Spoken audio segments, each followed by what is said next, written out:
Good evening sa inyo mga idol. No? Ulit, sa ulitin, kagaya ng sinasabi natin, ang ating page hanggang ngayon ay under recovery pa. So di ko alam kung makababalik pa ba o hindi na. Pero hindi po nangangahulugan na tumigil na tayo doon sa ating mga ginagawang video patungkol sa ating makasama sa security guard. No? Patuloy pa rin tayong magtuturo at magbibigay ng kaalaman na sa ganun madagdagan po yung kanilang ideas patungkol po sa security industry kung ano po ba yung mayroon dito.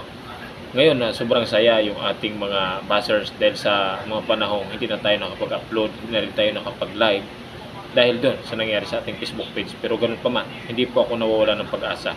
Alam ko po na medyo mahirap pero kailangan kong tanggapin yung mga pagkakataon na kung saan wala na yung ating Facebook page pero umaasa pa rin ako na sana may babalik sa atin yan. So ngayon sa lahat po ng mga followers natin na mga panood nitong ating video ngayong gabi, sana po pakipollow nyo po yung Hambog Ako Vlog TV, no? At yun, dito po tayo magpapatuloy na mag-share ng knowledge about sa security industry. Na sa ganun, patuloy din po tayo na makapagtulong sa ating mga kasama sa security. Maraming salamat po at magandang gabi po sa inyo lahat.